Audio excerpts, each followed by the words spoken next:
Hello friends, तो the godfather और the godfather 2 को एक्सप्लेन करने के बाद आज मैं गॉडफादर एक्सप्लेन करने जा रहा हूँ। पहले दोनों पार्ट की वीडियो का लिंक डिस्क्रिप्शन में पिन कर दिया गया है, तो चलें जल्दी से शुरू करते हैं आज की कहानी को।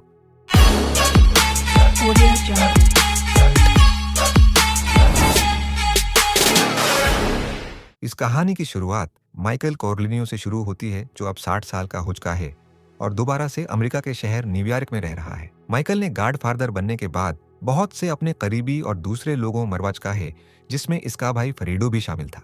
लेकिन अब माइकल काफी बदल चुका है और उसे अपने गुनाहों पर पछतावा भी है। इसीलिए माइकल अपने कमाए गए पैसों से आजकल चैरिटी करता है और इसीलिए उसे चर्च में एजाज दिया जाता है। माइकल ने अपनी बेबी के से तलाक के बाद अपने बच्चों की जमादारी उसे ही सौंप दी थी, ताकि उसके बच्चे क्राइम की दुनिया से दूर रहें। आज चर्च में माइकल की बीवी और दोनों बच्चे एंथोनी और मेरी भी चर्च में आए होते हैं। सेरेमनी के बाद वो सब माइकल से मिलते हैं, जहां एंथोनी अपने बाप को बताता है कि वो अपनी लॉ की पढ़ाई छोड़कर ओपेरा का सिंगर बनना चाहता है और उसके लिए वो सुसली जा रहा है। माइकल उसे मना करता है कि वो पहले अपनी लॉ की तालीम मुकम्मल करे और उसके बाद वो मेरे साथ बिजनेस भी ज्वाइन कर सकता है। पर एंथोनी मना कर देता है और वहां से चला जाता है, जिसके बाद के कहती है कि एंथोनी को पता है कि तुमने अपने भाई की जान ली थी, इसीलिए वो कभी भी तुम्हारे साथ बिजनेस में नहीं लगेगा। और ये कहकर वो भी वहां से चली जाती है, जिस पर माइकल भी दोनों की बात मान लेता है। इसके बाद माइकल से मिलने जो जेसा नामी शख्स आता है, जोजीसा अब माइकल की जगह शहर का सारा काला धंधा संभाल रहा होता है। यहाँ माइकल के बड़े भाई का बेटा वनस्ट भी मिलने आता है। वनस्ट जो जैसा के लिए ही काम करता है, लेकिन आजकल दोनों में लड़ाई का दौर चल रहा है। इसीलिए वनस्ट जो कि शिकायत करता है कि वो किस तरह माइकल की पीठ पीछे बुराइयां करता रहता है और उससे यह बर्दाश्त नहीं होता। अब इस बात पर जो भी अपनी सफाइयां देने लगता है, क्योंकि जो भी माइकल के सामने अपनी इज्जत बनाए रखना चाहता था। माइकल यहाँ जुए और वनस्ट का झगड़ा खत्म करवाता है और वनस्ट को कुछ दिनों के लिए अपने साथ रखने का फैसला करता है। दरअसल माइकल पहले ही वनस्ट को अपने बिजनेस में लगाना चाहता था। इसके बाद वनस्ट रात में आई एक लड़की के साथ जब सो रहा होता है कि तभी दो लोग मास्क लगाए घर में घुस आते हैं और वनस्ट को जान से मारने की कोशिश करते हैं। लेकिन वनस्ट उनमें से एक को मार देता है और उनमें से एक को मारने से पहले पूछता है कि उन्हें किसने भेजा था।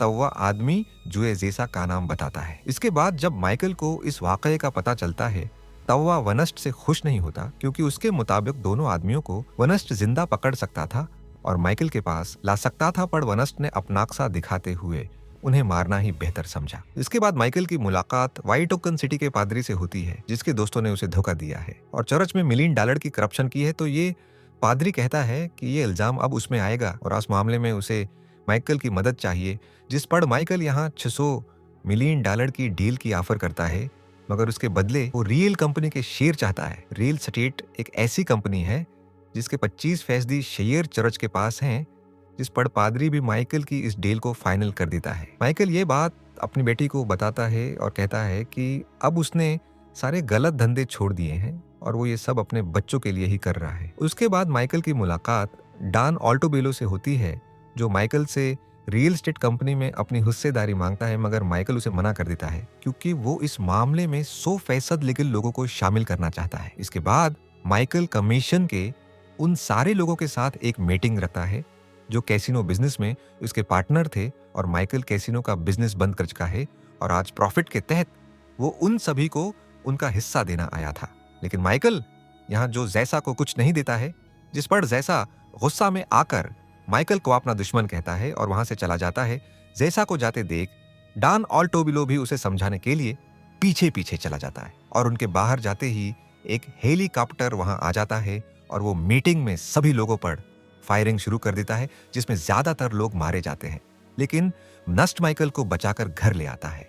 घर आने के बाद माइकल बहुत गुस्सा में होता है, क्योंकि वो जितना भी माफिया की दुनिया से बाहर निकलना चाहता है, फिर कोई ना कोई ऐसा वाक़या हो जाता है जिसमें उसे फिर से इन्वॉल्व होना पड़ता है। अब वनस्ट यहाँ माइकल से कहता है कि ये काम जरूर जैसा ने करवाया होगा, जिस पर माइकल कहता है कि नहीं, जैसा कि इतनी औकात नहीं, जरूर उसके पीछे कोई बड़ी ताकत है। माइकल को यहाँ डॉन ऑल्टो पर शक होता है, क्योंकि माइकल ने उसे इनकार कर दिया था, मगर तभी माइकल को यहाँ हार्ट अटैक आ जाता है और उसे हॉस्पिटल में दाखिल कर दिया जाता है। अब दूसरी तरफ माइकल ने जो $100 मिलियन की डील करी थी वो अभी तक ऑफिशियली अप्रूवल नहीं हो पाती, क्योंकि चर्च के पादरी की तबीयत खराब है। दूसरी तरफ माइकल की बेटी मेरी और वनेस्ट एक दूसरे के करीब आ जाते हैं और इसके बाद वनेस्ट माइकल का बदला लेने के लिए जैसा को मरवा देता है। और अब जब माइकल को ये बात पता चलती है तो वह वनिस्ट पर बहुत गुस्सा खाता है और उसे अलग से समझाता है कि वो उसके बड़े भाई का बेटा है और उसके अंदर भी तुम्हारी तरह का गुस्सा था और वो गुस्सा ही तुम्हारे बाप की मौत की वजह बना। उसीलिए हमेशा अपने घी से पर काबू रखना चाहिए ताकि सही फैसला लिया जा सके। अब उसके थोड़ी दिनों बाद माइकल अपनी पूरी फैमिली के साथ सिसिली जाता है, क्योंकि यहाँ एंथोनी ओपरा के शो में परफॉर्म करने वाला था। अब माइकल यहाँ अपने एक दोस्त के यहाँ रखता है और यहाँ माइकल वनेस्ट को डॉन ऑल्टोबिलो के पास जाने के लिए कहता है और कहता है कि वो उसके सामने जाकर माइकल की बड़ाइयां करे और उसी लिए वनेस्ट अब उसके साथ शामिल होना चाहता है, क्योंकि माइकल डॉन ऑल्टो की प्लानिंग जाना चाहता है। जिसके बाद वनेस्ट ऐसा ही डॉन के पास जाकर करता है और उसका जल्द ही भरोसा जीत लेता है, जैसा माइकल इसका दुश्मन हो। और यहाँ वनेस्ट को पता चलता है कि वो सब माइकल के 600 मिलियन को खाना चाहते हैं, लेकिन माइकल को इस बात का इल्म लग दिया था, इसीलिए वो लिबर्टो से जाकर मिलता है जो कि चर्च का अगला पोप बनने वाला था। दूसरी तरफ डॉन ऑल्टो माइकल को जान से मारने के लिए मूस्का नाम के एक कातिल को सिपाही देता है, जिस का निशाना कभी भी नहीं चुका है, और वो माइकल को मारने के लिए सस्सली के निकल पड़ता है। और वहां जाने के बाद मूस्का माइकल के उस दोस्त को सबसे पहले मारता है जिसके घर माइकल रखा हुआ था, जिसकी मौत पर माइकल बहुत दुखी होता है। और अब वनसट को भी पता चल जाता है कि डॉन ने माइकल को मारने के लिए मूस्का नामी एक कातिल को हायर किया है। तो वह फौरन इस बात की खबर माइकल को देता है, मगर माइकल अब इन सब चीजों को करता थक चुका था, इसीलिए वो अपना सारा कारोबार वनेस्ट के हवाले कर देता है और खुद गॉडफादर की सीट से रिटायरमेंट ले लेता है। मगर उसके बदले वो वनेस्ट को अपनी बेटी से दूर रहने की कहता है। दूसरी तरफ लैम्पर्ट पोप बनते ही माइकल की डील की मंजूरी दे देते हैं, लेकिन उससे पुराना पादरी ऑलेटोबिलो और लोकेसी बुखला से जाते हैं, इसीलिए वो पोप को मुरवा देते हैं। उसके बाद जब माइकल अपने बेटे एंथनी का ओपरा शो देखने के लिए जाता है तो मूस्का भी अपने काम अंजाम देने के लिए पहुंच जाता है। अब डॉन ऑल्टोबिलो को माइकल की बहन इसके जन्मदिन पर एक पेस्ट्री देती है। दूसरी तरफ वनेस्ट ऑल्टोबिलो के सभी आदमियों को एक एक करके मरवा देता है, लेकिन इससे अच्छा खासा वक्त बर्बाद हो जाता है, जिससे शो खत्म हो जाता है और डॉन ऑल्टो पेस्ट्री खाने से मर जाता है, क्योंकि उसमें वनेस्ट ने पहले से ही जहर मिला दिया था। और वनेस्ट माइकल और उसकी पूरी को शो खत्म होने के बाद यहाँ से निकलाने की कोशिश करता है, मगर इसी वक्त मूस्का सामने आकर माइकल पर गोली चला देता है, लेकिन वो गोली माइकल की बेटी को लग जाती है।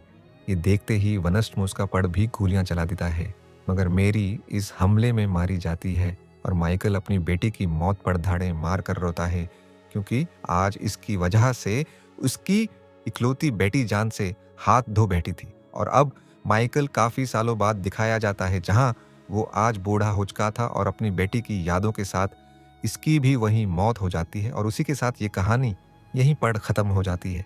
और ये कहानी हमें बताती है कि बड़े कामों का नतीजा भी हमेशा बड़ा ही होता है।